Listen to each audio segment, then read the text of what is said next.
Hi, guys. We are gathered here today to talk about the new Jim Crow. What a book.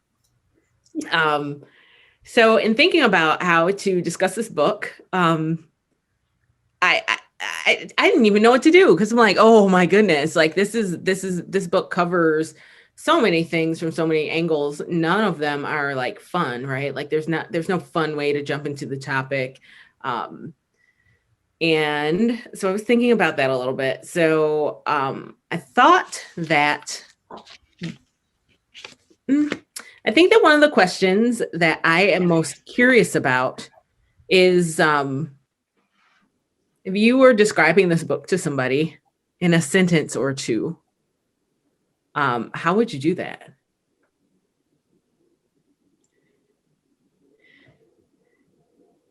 Shoshana, you look like you got it on the tip of your tongue. I think that I want to say, like, she covers point by point the entire explanation and like leaves no ground uncovered, and even addresses all sorts of counter arguments about how mass incarceration is a system of racism and how the drug war just has nothing to do with actually trying to stop drugs on the streets and in people's homes. And I think that I really want to recommend for people to read it, and it's dense and there's a lot of it. And so I kept being like, is there something that can make the case like in less words? But I feel like anytime you want to punch a hole in something, like she's like, no, here's precedent and here's the case and here's the problem with it. So, it's hard work, but yeah, it's all hard work. And, if we think reading the book is hard, let's try changing the system and see how that goes. Mm-hmm. Yeah, I would add to that, like the system of mass incarceration. One thing I got from this book and made me feel like pieces of this book could not be left out is that it's such a like intentionally designed system. You can go all the way back to the start of the war on drugs, but then piece by piece, she just lays out and then there's the Burn Act so that police departments can get funding, and then you can keep, anything that you take in a drug bust. So it's like all these steps that make you realize this system is so carefully designed to incarcerate people. And it was a dense book, but I felt like each piece was so important in building how it was created.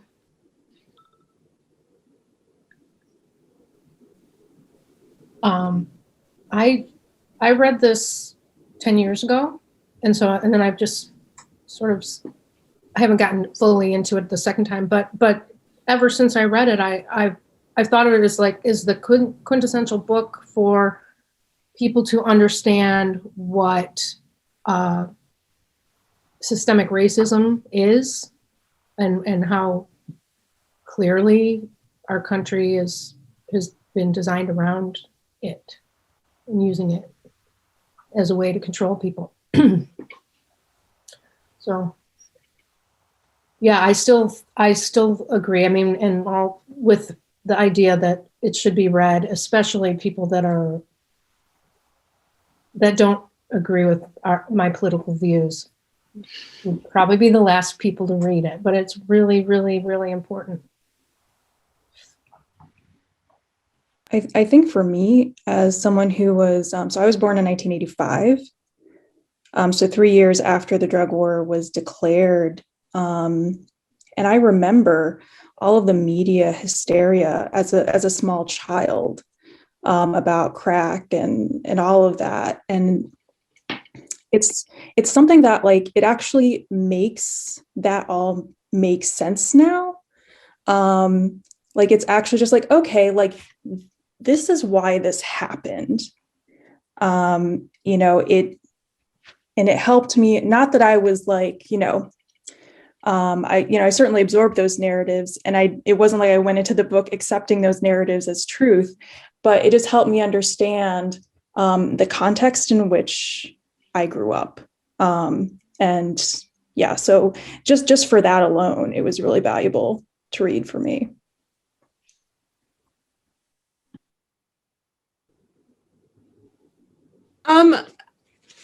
Poke that a little bit. Like I feel like I was thinking a lot about like the images that I remember from being a kid as well. And it's super, for me, it was like super weird to read about some of that stuff, right? Like start to read about like things that had to do with the war on drugs, right? With things that had to do when she made the comparison between like the problem of drunk driving and how that campaign went versus like the war on drugs related things. It was super weird to be reading about this thing and then just like see like commercials in my mind, remember like a celebrity, remember Stevie Wonder's song about not driving drunk, right? Remember the commercial that's like, this is your brain on drugs, right? Remember going through the DARE program and then recognizing all these things that are really a part of childhood's fabric, right? And realizing that some of it was like, the structure in this intricate system, right? Some of it was just propaganda, right? But it's also like things that are associated essentially with a part of what was for my own life, like just like this carefree time, right? Like I think about this carefree time and wanting to play outside, and when it's hot outside, wanting to turn the hose on and play in that, right? And like those memories live in the same box, which is interesting to think about to me,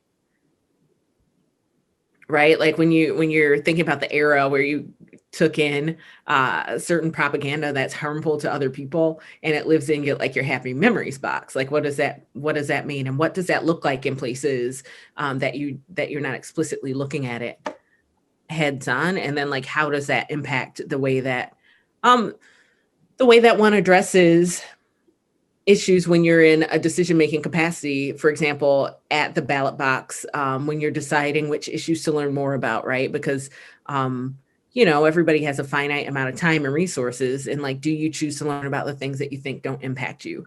Do you choose to dig in more when you think that like, nah, I'm making decisions that mean that this isn't a problem for me, right?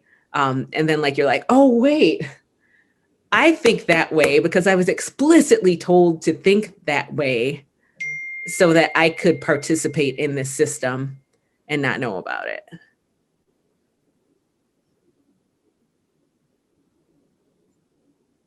Yeah, I think, it's like I think about the ad that this is your brain on drugs, which is just so, like it's easy to picture, and it pops up thinking about like childhood, and just all the mythology essentially that you're fed about, even like the war on drugs and the introduction of crack. And it's so hard to dispel that idea. It was put out there and it was so well, it was such a story that was so well told, and the images that were told with it, that matched it, put things in people's mind. And I just think that the erasure of that is so difficult. And that's one reason why people really should read this book, is because she works to dispel those myths over and over and over again. Well, and also comparing that, like the idea that, slave owners weren't, the main reason for slavery was economic. And, it wasn't necessarily that they were like, I want to be really cruel. It was, well, this is how I make money. And okay, I'm going to believe that people of color are worth less than I am. And I'm glad that she makes the comparison of like, that people now aren't being malicious or intentionally malicious and being like, I just don't have the time. I don't have the capacity. This isn't an issue that I'm going to dedicate as much time to, and going, but you still benefit from it. And you also not only benefit, you are harmed by it. And like, this is how the system is inherently bad for everyone, not just the people that it's supposed to give a leg up. I think that some part of the argument in this book is that for many people, they're like, participating in the system, not fully understanding the ways. But I think that this book also argues that there are people who 100% understand the ways and like actively participate it and then seduce everybody else into it, right? So like if we return to like your example, right? Like there are some people who are like, this is the way that things are. This is what I need to do to make my money, blah, blah, blah, blah. But there are people that were like, oh, wait a minute. Those guys and those guys almost ganged up on us. There are way more of them than there are of us. We got to divide and conquer these people. And we got to divide and conquer them. And we got to keep them divided and we got to keep them conquered. So what are we going to do? Right. And I think that the intricacy of the system, like Lucy was talking about, just really proves to me like that there are distinct architects that are like finger tinting together and figuring out like all of the different ways to make it work and like what everybody's role is. Because like, I feel like when I read this book, I'm like, oh man, like this system is such that like so many people play a role. And it's not that people are like, okay, how am I going to play my role today? Right. But it just shows like where all the threads are connected. In a way that I think is very, like, I found myself thinking about bricks the whole time I was reading this book. I was like, oh, okay, we're on the economics floor. All right, these are the economics bricks, right? And here, okay, we're putting that mortar in there. Okay, here we're talking about the isolation bricks now. Oh wow, okay. All right, we're talking about families now, like just all of these different layers. And because she was so methodical and like I just felt like this book, like you guys are saying, makes it really hard to, if you take the book at face value and you read through it, I think it makes it very hard to not see that there's a system in place. I was stricken by her language in this book, and I wonder, and that's all I want to say about that. Like, are there places in this book where her language, like the words that she chose and the way that she strung her words together, like stood out to you? Did anybody listen to it? I listened. Yeah. So good. The actress who did it was so good. And just like, I don't remember any specific instances of Michelle Alexander's language, but just the kind of like the eloquence and like turning her points and like showing the hypocrisy of things or showing their like illogic is just, it really fully comes through in the audiobook. So I would definitely recommend that. I found that I'm always cautious of like when I talk about an audiobook to realizing that it's the content of the book, not necessarily the reader that makes the book. But the word that she kept saying that kept sticking to me was similarly. It's like she used that word a lot. And it was just really interesting to be like, and here's a case, and here's a case, and here's a case. And so, she, for some reason, that word, because it was audio, was really catching every time I heard it. I found myself like being startled every time she used what I believe is a very deliberate word choice, but discrimination, right? When she was talking about like, once we as a society put the label of a felon on somebody, we then discriminate against them. And what she describes is certainly discrimination, right? Like, okay, here is this tag that you have. And as a result of this tag, this is now your experience. You have been filtered into that life there. But like when I was listening to the book, I just felt a little like, is that the word? Right. And I was just like, see, this is you responding to your propaganda, right? Because like to me, like when I typically think about discrimination, I think about something that, just something that happens to you, like in a certain kind of way. But then when you're talking about it in relation to like incarceration, it's really making me push against the fact that like, even after reading this book and even after like taking in other texts, I'm like, but did this person create the situation for themselves? Even though this book is like arguing like these are the systems that are in place that basically create a round them up situation, but like that visceral response to the word discrimination is telling me that like while my brain is trying to engage with the text, that like what I think that I know is like wait, you know, which is interesting. Right. So I feel like that's a point where somebody who wanted to try to read this book, or like who was coerced into reading this book, or like barely wants to read the book, I feel like that's a place where someone could have an excuse to push against it. Like, you know what I mean? To be like, oh, well, discrimination is something that happens to you because it's not your fault. And I think the argument of her, I think she's using this book very intentionally, you know, using that word very intentionally. But like even at the end of the book, I still felt that response and had to be like,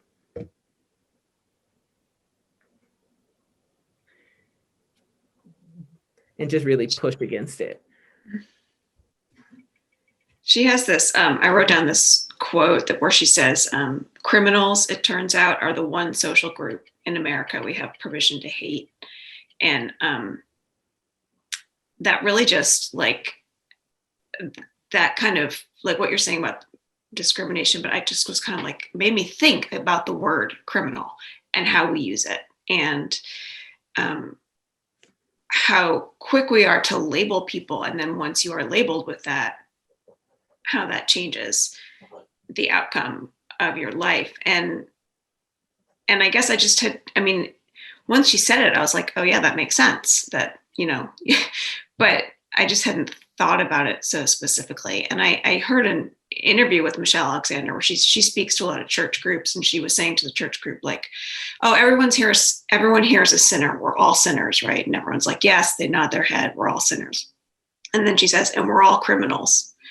And people are just like, no, we're not. But everybody has probably taken a turn without using their turn signal, or sped, or, I mean, that just in the true sense of the word, like you broke the law, but people's pushback against that word and how that word is so stigmatized, and then how it's used. So in that one sentence, I just was kind of like, wow, you know.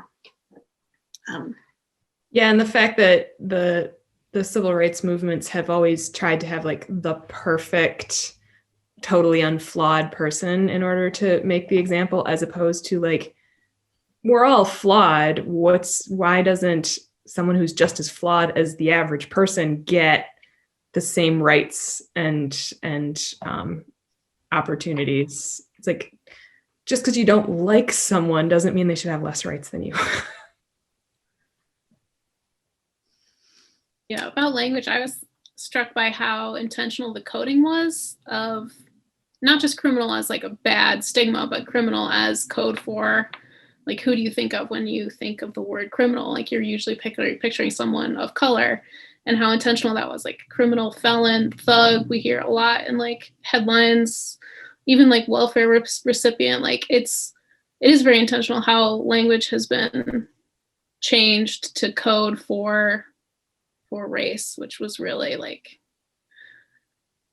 something that I was like, yeah, that is everything that we think about that you don't think you're thinking, but then you are. Lucy, when you were talking about criminal, you made me think a thought that I didn't have when I was reading the book, but you made me think about like how early we start to think about like what, like if you watch cartoons, for example, you know, like there's gonna be like this bad guy, you know what I mean? Like there's gonna be like I almost feel like that's like the baby version of starting to think about like, well, some people are just bad, and then there's everybody else, you know? I don't know. You just broke my brain a little. Well, it's kind of sad, like when you put it like that too, that we just, so very early on, you're receiving this narrative of like, there's people who don't, for some reason or another, don't obey the rules. And so they don't deserve to have the same things that the rest of us have. And there are a lot of rules, and it's not always easy to toe the line. And so it's just like, but yeah, early on in your life, you're seeing good guys and bad guys. And so you think, why should it just makes me sad to think that message is being fed so early, the way you just put it. I realize like we're learning that if you can't obey the rules, then a loss of rights is not, that's what's going to follow.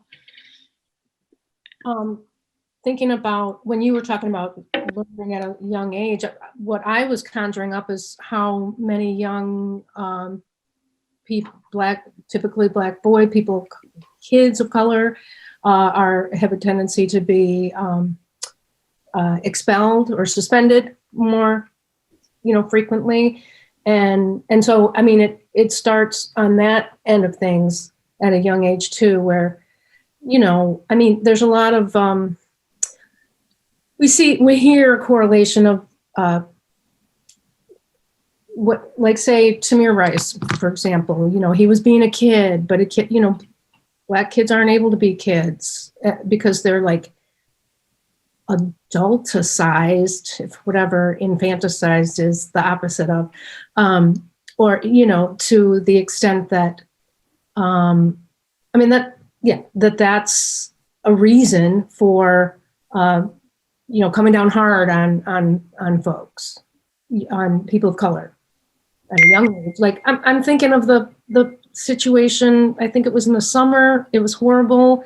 Family got pulled over, kids face down on asphalt, handcuffed because the cop thought that the car was stolen. These little kids, were a threat enough. And we see it all the time, but again, it's indicative of the racial problem that we have, so embedded in our fabric. And I wonder, like, there's this, right, like this real indifference and this real, like, very punitive mindset. And I just wonder, like, to what extent has, like, the war on drugs and the system of mass incarceration, like, normalized that even more? Because you see people getting, handed, 10, 15, 20-year sentences for simple possession. And it's just like, well, that's just everyday life. That's just how things are. So I guess they must have deserved it. I'm just wondering, like, if that's really just eroded, some collective sense of compassion for people, and like actually wanting to look at their situations and being like, what were all the factors at play here?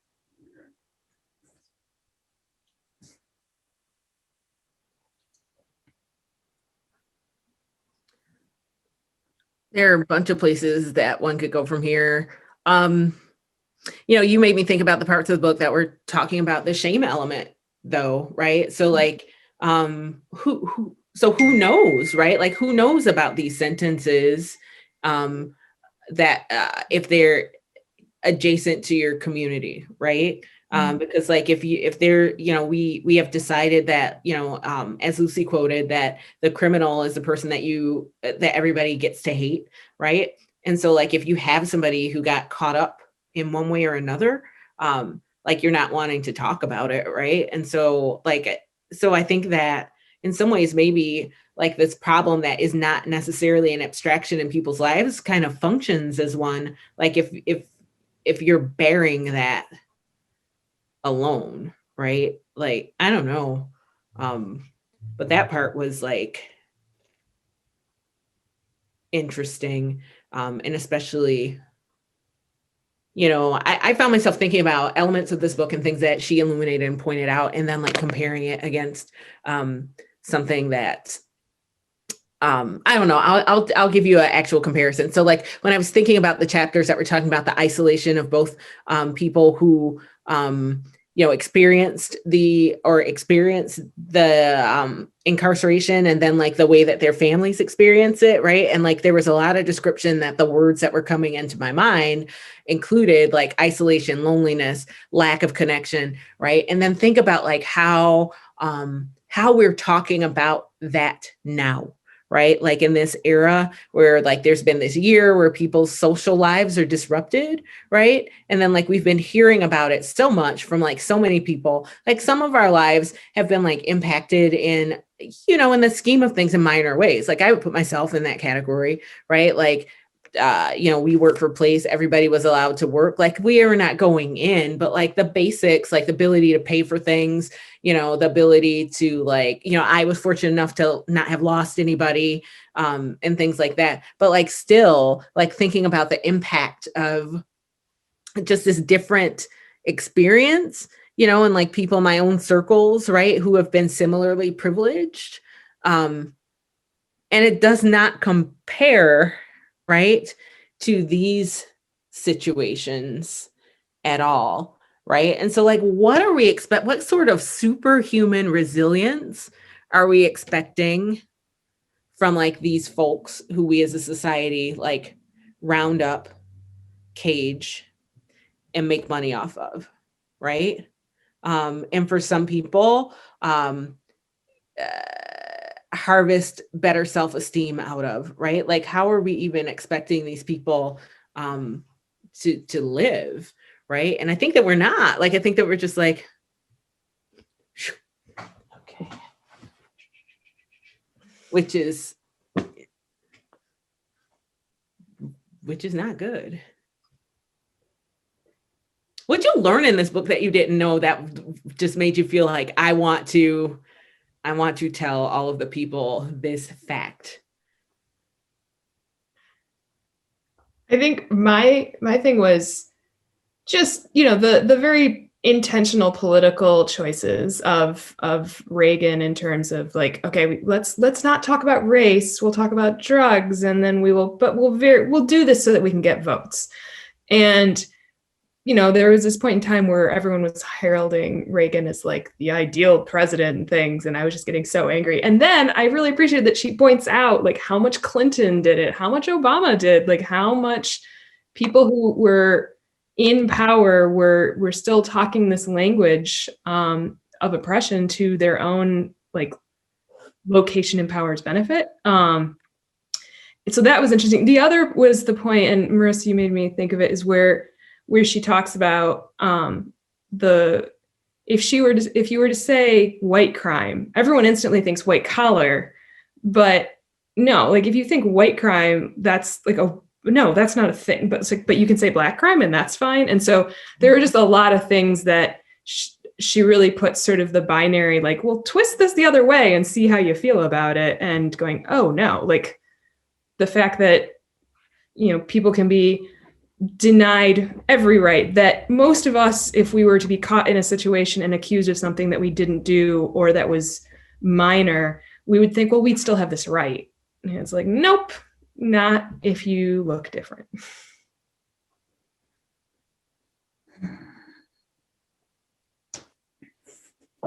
Any other fact you want to put on a tote bag? What was that? Is that any other facts you want to put on a tote bag?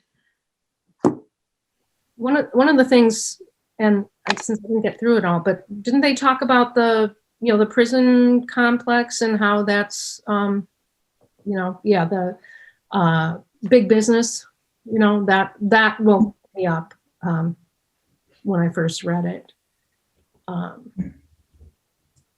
And this is the new Jim Crow, but I don't know if you've been hearing the recent voter suppression laws that are coming up are being called James Crow Esquire, or the newest Jim, another form of Jim Crow. but, you know, by creating laws, which is all this stuff is, you know, laws. Yeah, creating new laws. New laws, yeah.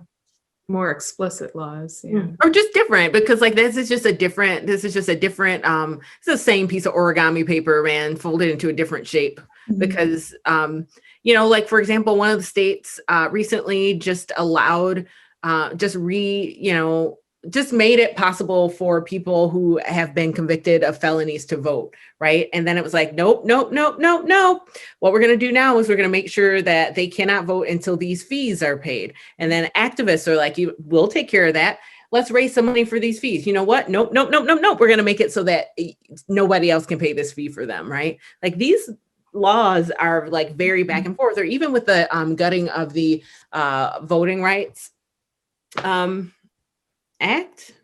I don't know if that's the right, I mean, I don't know that I'm calling that correctly, but like that was something that was like, okay, well, we're past the time where this is necessary, right? And then the laws were changed, and then immediately, like it's like, all right, boom, boom, boom, boom, boom, boom, boom, boom, boom, right? Because like that was the plan the whole time, you know. And so like these stories, it's just like it's just somebody different is stepping up to sing the melody, and this is like, you know, this has been happening specifically with respect to like controlling who votes for a very long time. And like that's one of the things that I did not know at all until I read this book, was the fact that like these prisons that house all of these people are being put in these rural places, and then when it's time to count the population, like these people are getting counted there. And I was like, what? Like, you know, like, excuse me? Really? Wow. Like that was a lot to me. It was like you, and again, returning to what you said, Lucy, it's like, yep, that is talking about, you know, just how intricately these systems are you know, revamped. But that one just blows my mind so much. Like, okay. Well, and the fact that they can count them for population, but won't release them there. So it's like you're not taking responsibility for people when they come out of a system, but you're still going to count them as like, so that your county gets rights. And it's like, okay, 3/5. It's sounding very 3/5 right now. So, and by your county, I think you mean your special interests, right? Because like it's the folks who are like decision makers that are like reaping the benefit from that more than anybody else. That one, I was just like, There's like a whole chapter that she has, I can't remember which one it is, where she talks about that, like the way that like any kind of like appealing these like decisions, or it's just like legal case after legal case after legal case. It is impossible. It is like literally impossible for someone to be like, I was wrongly charged, or my you know, my possessions were wrongly seized and I would like them back, or and just like how thoroughly like the courts will just not permit any kind of justice for these people. They just cannot appeal, they cannot do anything. And that was like, right, because you know, it's like, yeah, I knew about like racism and policing and things like that, but I did not understand at the legal level how pervasive it was and how complete a system of oppression it is.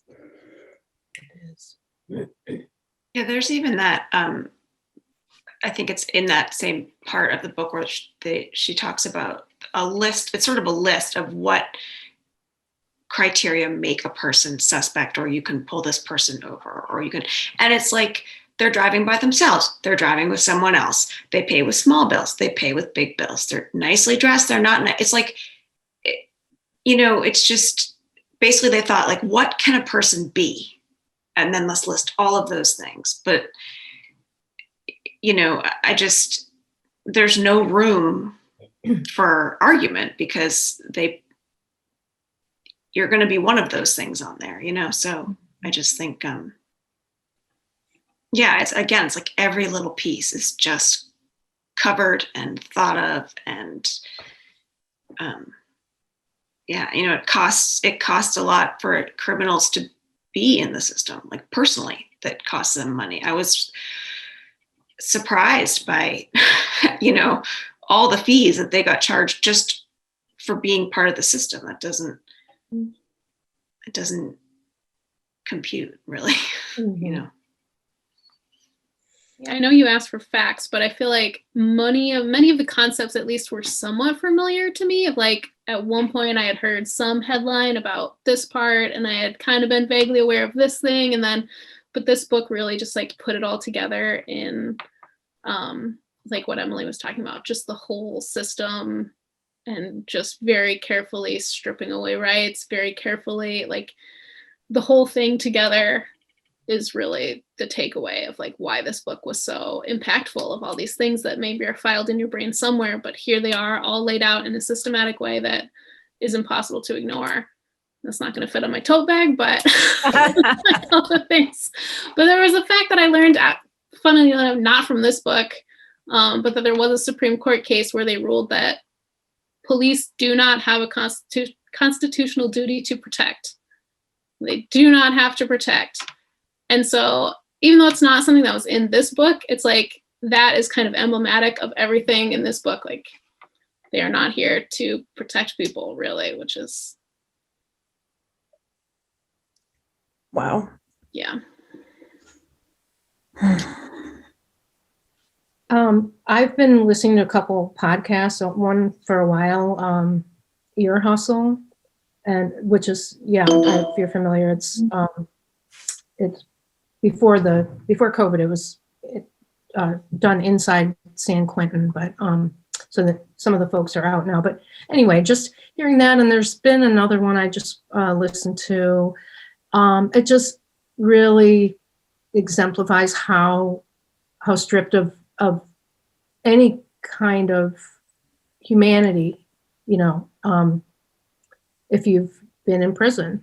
And it's really, I think it's got to be so hard to try to get past that when things, like you can't vote, or you can't get a job, or you can't rent a place, or, there's on the other hand, though, I'm glad to see that our newest county prosecutor has changed things up a bit by, no longer having cash bond. And that, and I feel like that kind of thing, that's what's needed across the country to see change, in this arena. That's not going to happen. We're in such a bubble. But yeah, that power of the prosecutor, the fact how she pointed that out, like that this is not a person that people realize has so much power. And you're right, Beth, I was driving the other day and I was listening to the news and hearing that, like, here's what the new prosecutor is like, reducing or like taking away sentencing on this and reducing cash bond and all of this stuff. And I'm like, that's amazing. Also, the fact that one person has the power to remove all that, or more importantly, to implement all that, is a sort of concerning system. Mm-hmm. Yeah. And it's not a race that like people like are, everybody's like all up in arms about the president and, the Senate and stuff like that. But it's like, actually your prosecutor in your county is like one of the most powerful people there. And like, we should be paying attention to these races. There should be a lot of political pressure on them. And maybe that's starting to change now, part because of this book, but like, yeah, I agree. It's like, wow, this person has so much power, and like most people don't even know that or think about it. Yeah, I'd say a lot of folks don't tend to know the county prosecutor's name. But they make a difference. And I feel like I feel like this book has so many different elements of where it helps you see like how the different pieces of the system are connected, that while it is dense and while there's a lot to take in, I do feel like it has a lot of different places where one can find action items for oneself if you're looking for them, right? So like thinking about, like, she lays out like, okay, the prosecutor has all this power. And I feel like an appropriate action item is like, pay attention to, like, make sure to pay attention to the prosecutor, right? Or like, make sure to like put your energy, like when election time comes up, like maybe that's the person to like talk about, you know what I mean? Like when you think about the small pieces, right? Because like a system isn't complex and well built because of just big pieces, like small pieces are there too, right? So it makes me feel like, well, what are the small pieces that people can pull the other direction on, ? That's what this book made me sort of think about. Well, and the irony is, who are the people that are going to know the effects of the prosecutor the most? The people who are being tried by that person, and the people who are committed of felonies don't get to vote anymore. Like, talk about a catch-22. Mm-hmm. Yeah. Now that I think it was this book that made me realize, just when a person's done time, that should be like the end of it. I mean, why they don't get to vote and all the other things that really, keep them as second class or even less than that for the rest of their lives. It doesn't benefit anyone to not have these folks coming back to be productive. But if you make your money off of them, it benefits you. Well, true. Yeah. Like, yes. And I think that I appreciate your point because like what you're saying is like, it is bad for society to have people warehoused in this way. It is bad for a lot of people to have people warehoused in this way. But I think it's important to like pull the strings and be like, well, who is this benefiting? Who is this benefiting, right? Like, who is it that wants us to not realize X, Y, and Z? Who is it who's making money off of this? Who is it that is using this as a bargaining chip for something else, right? Like I want to like always like pull that thread, right? And I think that one of the things that she alludes to this a little bit in her book when she's talking about the ways that we think about what racism means, right? Like a lot, and she doesn't really say it that way, but a lot of times when we think about racism, we think about a mean act or like a slur or something like that, and we're not necessarily thinking about like all of the different pieces and parts. And so like that's why I think it's super important to like pull back and say like, okay, who is benefiting from this particular thing right now? Which I had thought about too for the, like, I think she called it the social capital of whites or poor whites. I forget exactly how she phrased it in a better way than I just did. But in terms of talking about like, yeah, who does this serve? If you're trying to prevent cross-racial class solidarity or class awareness, she's talking about like unemployment rates, where like in the 90s under Clinton, unemployment was so low, everything, like a lot of people were happy overall. But then like really, if you look at it, the data,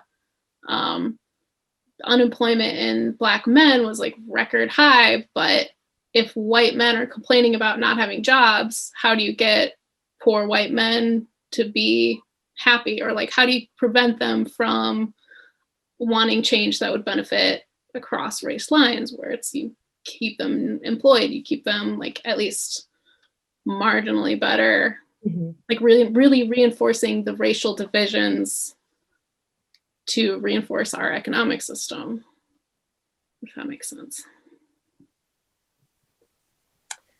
I was thinking, going back to looking at who benefits. Excuse me.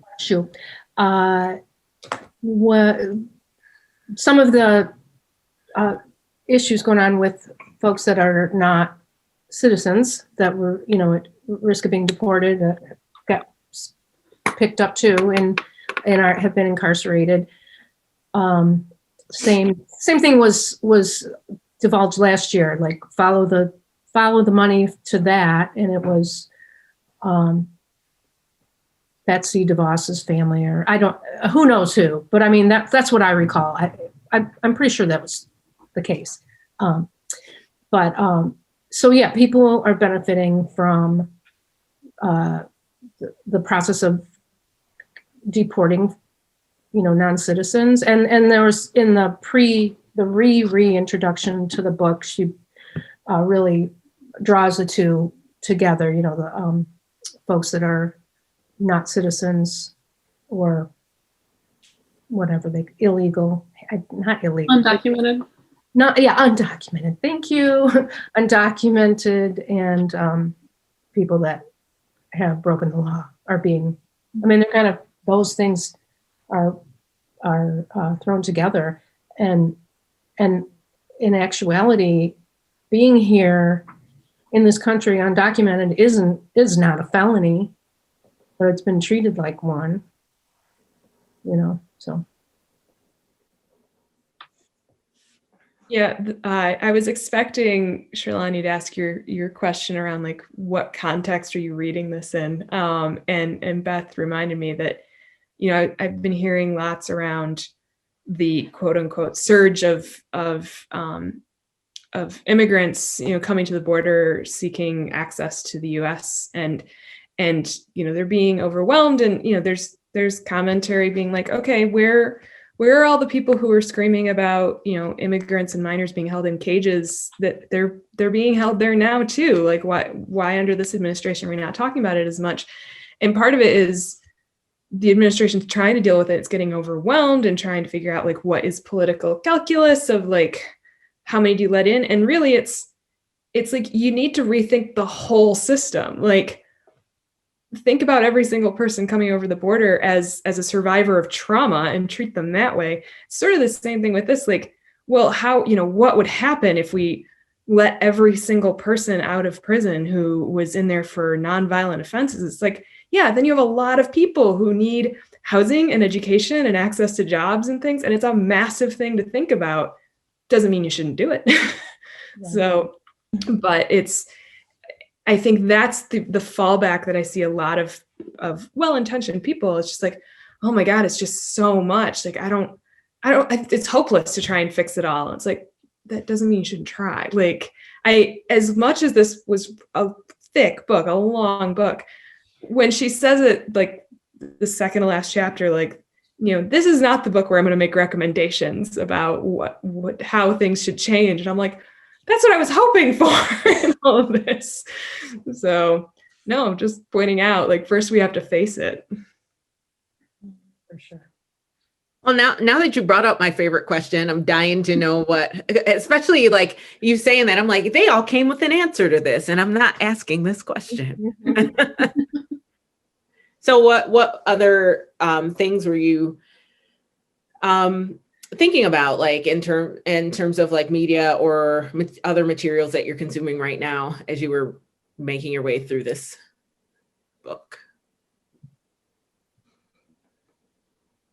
I've been researching a lot about whiteness and the history of whiteness as a legal category, and then how that became an identity, right? How it was created, very specifically.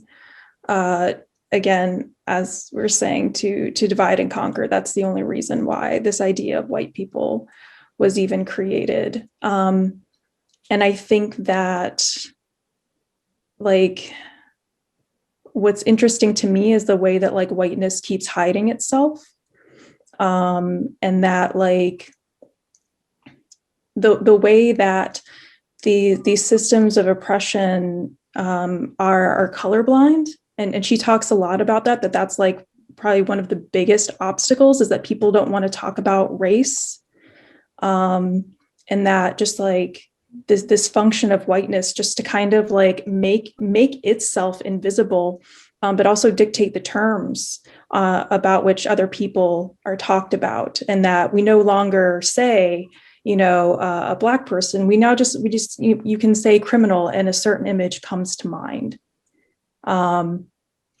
So that's kind of part of the swirl that as I was reading this.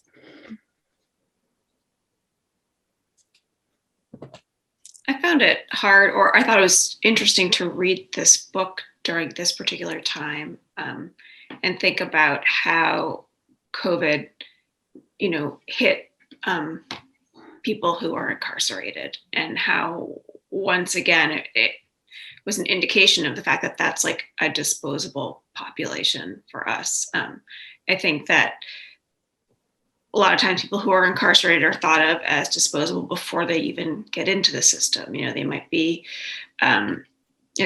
people on the lower socioeconomic scale, or homeless people, or mentally ill people.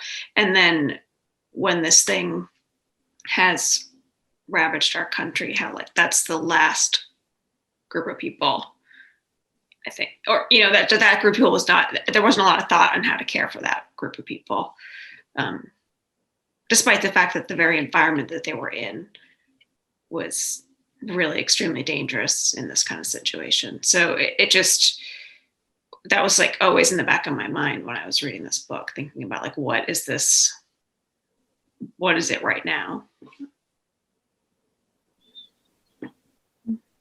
I think a lot about, as I was reading it, and just how young folks are. I mean, there's a lot of old folks in prison too, but I know that there's a lot of young men, and we just, I can't ever, I don't assume that just because someone's incarcerated means they did something, that they were found guilty of. But the idea of COVID, another thing I was thinking while Lucy was talking was just some of the comments people may post about, why are prisoners getting COVID vaccinations before my mother, or, and, I personally don't have anything against anyone that's able to get a vaccine, and folks living that close to each other should get them. But again, it's that idea that they're throwaway folks and don't deserve it. This book, I think, raises that question a lot, right? Like what I feel like if reading this book raises the question of like, what is it, if anything, that we believe that every human being deserves, ? Right? And I know that part of the argument is that like we've decided that people who we've labeled as criminals just, I guess, don't deserve the things that we decide that people do. But like when you're talking about, like you can't get certain kinds of public assistance, right? It's like you can't work, but you can't get any food. You can't be in the household with somebody who's getting that. So you can't be with your kids if there's a problem. Like you don't have the money to support your kids. And so like,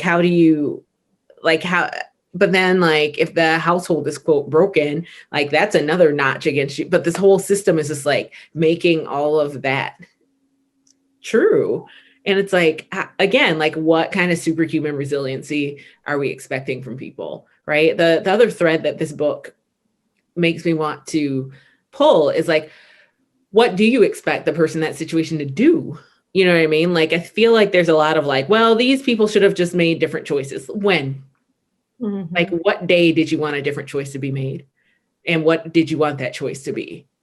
Like, I feel like these abstract things get like applied to like people's very real lives. And then also the surveillance that is introduced, right? Like if there are all these rules about like who can be where and what you're eligible for and where you have to be, just the surveillance that's introduced into individuals' lives and then their community, right? Because like you can't, like if you get to just like choose all these different reasons to bother people, you have all these reasons to be inside of someone's community, the surveillance is a problem. And then like I think about that and then like reapply it to like some of the arguments and some of the things that you hear people saying around things that have to do with COVID. I don't want the government telling me what I have to do in terms of vaccination. I don't want them keeping track of me, right? Like there's all of this stuff. And it's like, okay, like you feel super strongly about that, but like there's no problem with the prison in your community that's going to manage and be involved in every single element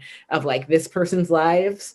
And then like anybody that's connected to them, right? Like it's like one of those moments where it's like, these are two conflicting ideas that like we don't ask people to like hold them up together, right? Or like this book, I I found myself thinking about a podcast I was listening to in the background. So I was like floating in and out of it. But there was somebody who was talking about like some of these folks who like want to try to make sure that trans people don't have all the rights that they should have. And the reason I was thinking about this was like, there was like this surveillance element to me. That's what I felt like I was hearing in that interview. And it was like, yeah, you are right. Because the person was sort of making the argument. It's like, you introduce this level of surveillance, and like this level of surveillance hits broadly, right? And so like, this makes me think about like, what are all of the issues that people are like climbing onto because they think that nobody will care, that will then like help build these oppressive structures, right? So like, I feel like sometimes there are issues that, she talks about like the collateral damage, right? When there's something that happens to felons, or something that happens to like Black people or something, because people aren't thinking about the way that who else is going to get caught in that net. And now it's making me think about some of these issues that have to do particularly because of the podcast I was listening to with trans rights, and like how much of that is about like bigotry and hatred toward that group, and how much of that is also about like, where can we use this group because we think that the larger society isn't paying attention to what happens to this group to like ensnare more people, right? Because like, if you're policing people's bodies, you're automatically going to start, you're going to pull in some people of color too, right? At any time, like if you're talking about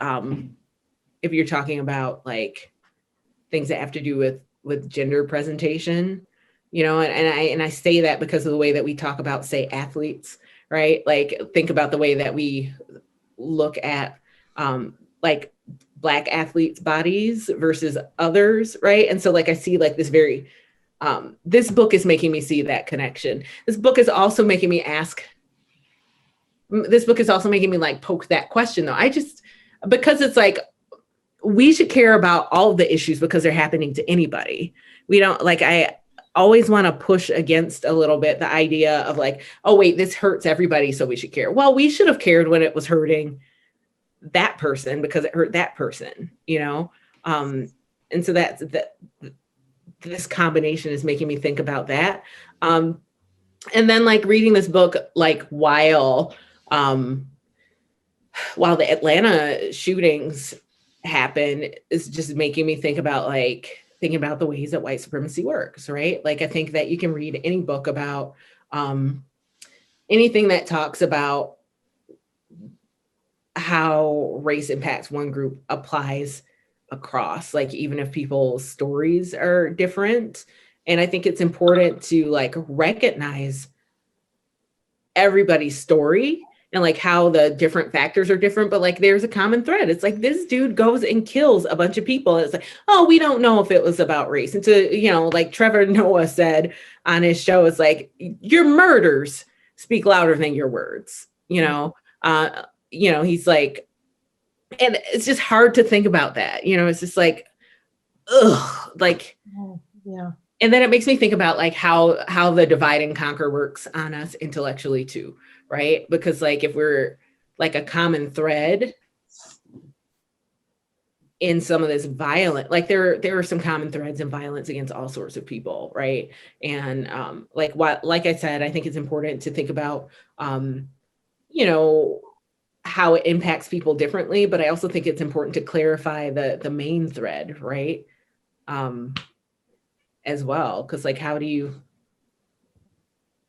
I don't know, it feels like a weed, right? Like, if you keep cutting off the branches while the big thing is growing, you're just going to keep cutting off branches. And I feel like white supremacy is like the big branch here. Also made me think about how the legal system works. Like, everything is based on precedent, and like, well, this case before sealed the deal on this, and it's like, why is so much of our system of laws based on the case before that, as opposed to the principle or the value. Like if we say we value all people, well, clearly we haven't across our history, and certainly not now either. But if we can continue to go back to that value and go, you know what, we're still not getting this right. Okay, we're still not getting this right. Okay, we're still not getting this right. Versus, well, that case was settled this way, so we're just going to have to go with it. And, you know, it takes an inordinate amount of effort to overturn something that has been set before, which seems like something that is part of the reason that it's just so hard to get us to change the way we treat people. I think that one of the questions in like how we treat people is like, really, who are we considering people? You know what I mean? Like, because like there are certain things that like if we considered somebody a person in the same way that we consider ourselves a person, we could not do, I think.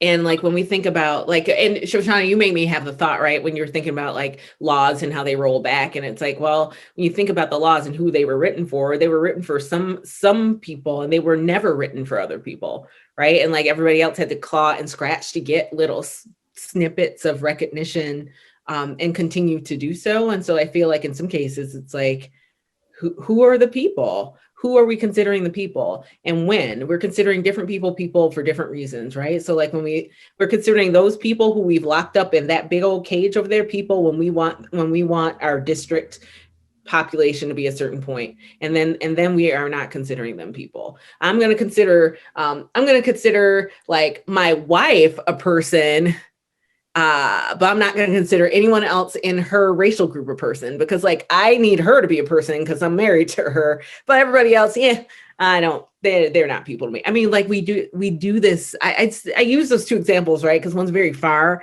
and one is very near. I watched somebody do that on Twitter the other day, talking about the shootings, you know, because people were talking about like, you know, this community has been warning everybody for a year about this and how this was going to happen, right? And then like talking about some of the systemic things that were going on, like some of the misogyny that was involved here, some of the you know, the white supremacy that was involved here, the way the officer, it's like, oh, this guy was just having a bad day, like all of that stuff. And then like this guy shows up and he's like, it's not always like that. My wife is Asian. And it's just like, Oh, who said that? I didn't catch that. some dude, I was just like some dude, you know, it's just like a small example. And it's like, okay, like I believe that man sees his wife I am choosing to believe that that man sees his wife as a full person. But like he was he was listening to a bunch of other people saying what their experience has given them, you know, he was watching other people's experiences and he was like, no, not your experience, my, because that's what happened there. Like he was like 30 tweets in, and it was like, that's fascinating to me, because like you just said like, you know, I love my wife, but you also said like all of your words, no, I can't take them in because me, you know, it was real weird to think about in that way. Yeah. I think that also gets to one of the larger cultural problems.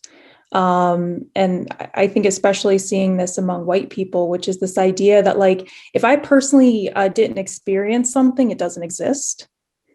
Like, you know, it's just not real. Like you say this happened to you. Well, like I didn't see it. It didn't happen to me. Therefore, it's not real. And I think that the way that the system of mass incarceration is set up, where it's targeting these communities that are already so isolated and marginalized that like people can't even discuss their experiences. What's happening to them is not even out in the open. And then it's like, oh, well, you know, well, you say that like this is a racist system of oppression. Well, like I didn't see that. I didn't see that on the evening news. So you're wrong. It's just that kind of like, it's like a punitiveness, but also it's just kind of like this arrogance that that other people's experiences like literally just don't exist.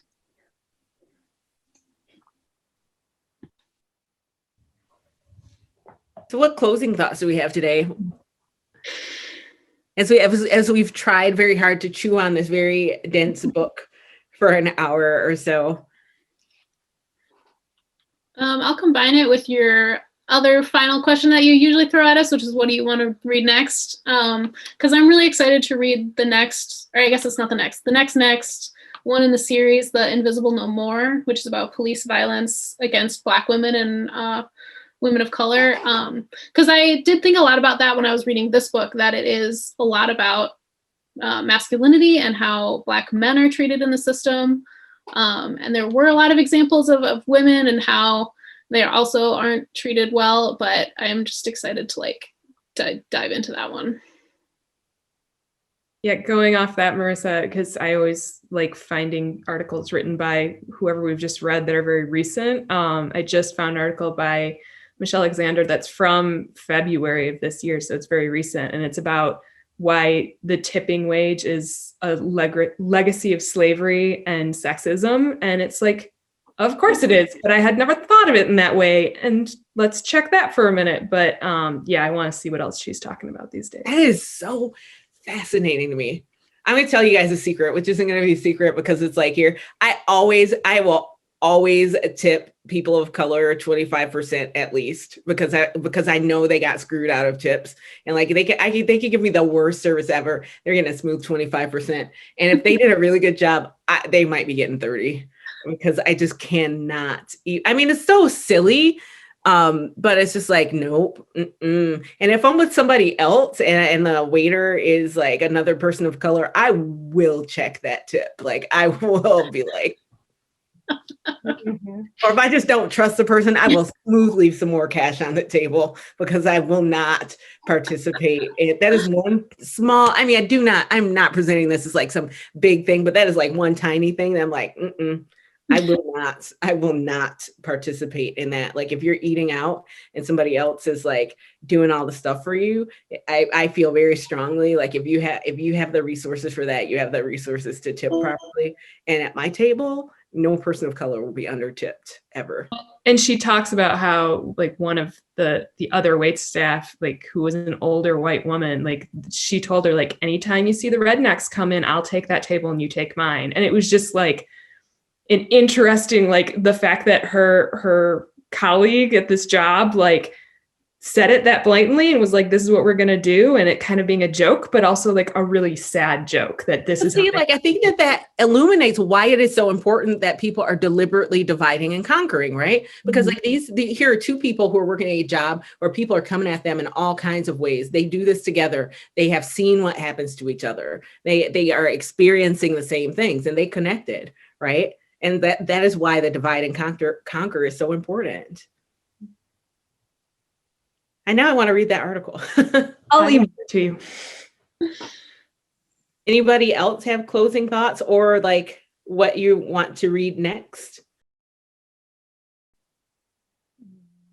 I feel like, especially like with this leg of the series, it's a lot of like really fact heavy books. So like this one, The Possessive Investment in Whiteness, The Color of Law, and White Rage. And I have not gotten to all of those yet, but what I'm thinking is like, if you want to understand why the way the United States is the way it is right now, these 4 books would probably take care of most of that.